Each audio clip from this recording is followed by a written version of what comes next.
Hello everyone, মই Angelina আনিটি ভিডিঅ'ৰ হৈতে সকলোকে নমস্কাৰ।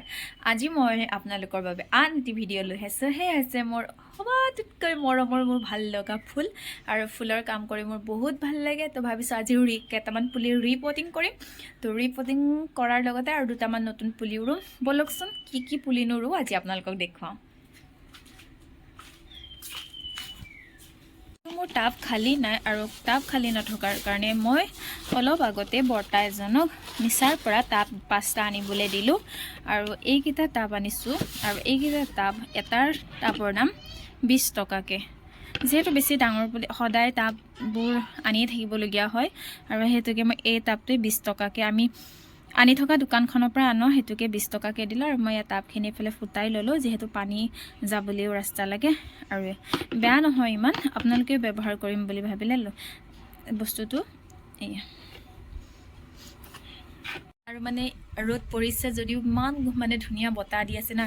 মোৰ ওচৰতে পাইনজোপা আছে, এই পাইনজোপাৰ লগতে মানে ইমান ধুনীয়া বতাহ বলি আছে।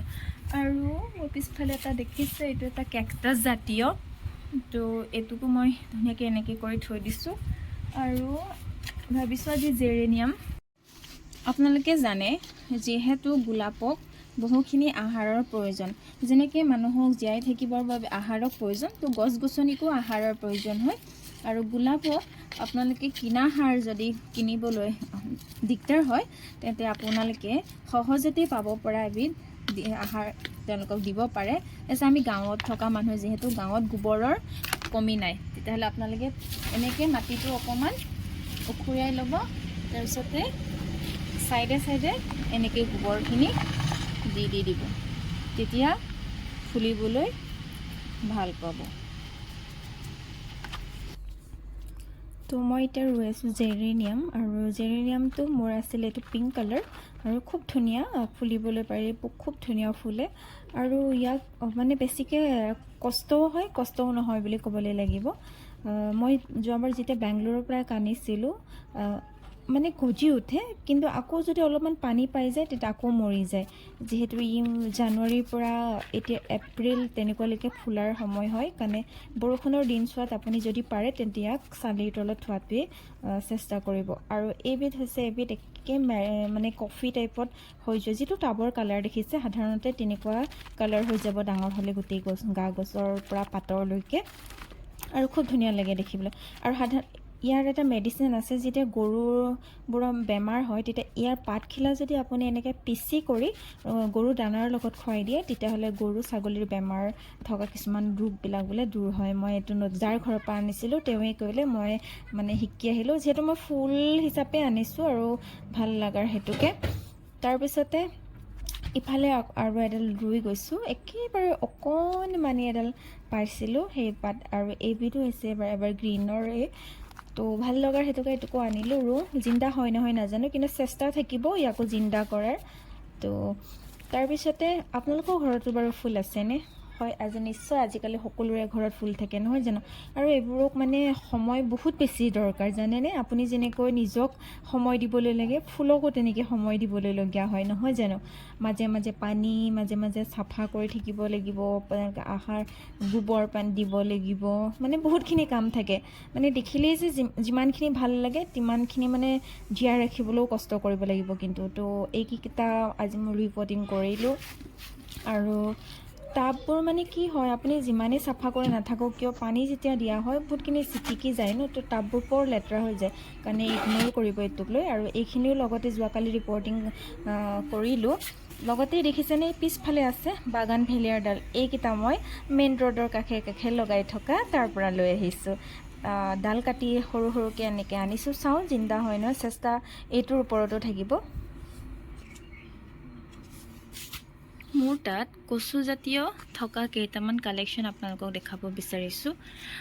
এইটো বাৰিষাৰ সময়ছোৱাত এতিয়া এনেকৈ ৰঙচুৱা হৈ যাব পাতটো, চাব এনেকৈ গুলপীয়া, দেখিবলৈ খুব মৰম লাগে এয়া, দেখিছে নহয়। আৰু এইটো এবিধ, এইটো যিটো 12 মাহেই থাকে, এইটো লেতেৰা হৈ গৈছে, আৰু আপোনালোকে এনেকৈ লেতেৰা ধূলি জমা হ'লে মচি দিব, যদি মচি নিদিয়ে তেওঁলোকে আহাৰ খাবলৈ কষ্ট পায়। এইটো এটা যেহেতু এতিয়া বাৰিষাৰ ছিজনত কচুৰ ছিজন হয় আৰু এতিয়া এদিন বৰষুণ পোৱাৰ পাছত দেখিছে নহয় কল ওলাই আহিছে গজালি।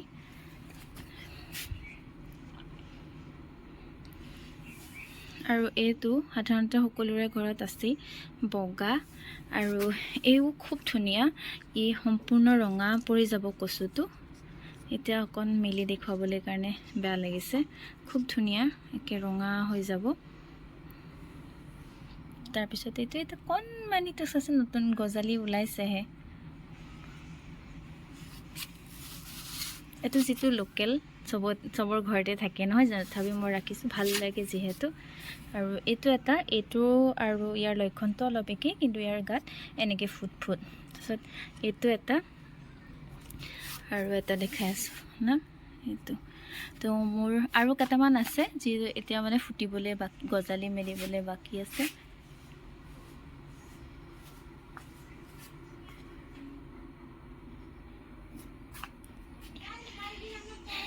তো এয়াই একদম লেতেৰা পৰি আছে, যিহেতু মই কাম কৰি আছোঁ সেইটো কাৰণে অতোৱা আৰু ৰ'দ বহুত পৰিছে, সেইকাৰণে চাংকেইখনৰ পৰা মই আনি কেইটামান ইয়াতে ৰাখি দিছোঁ এতিয়া।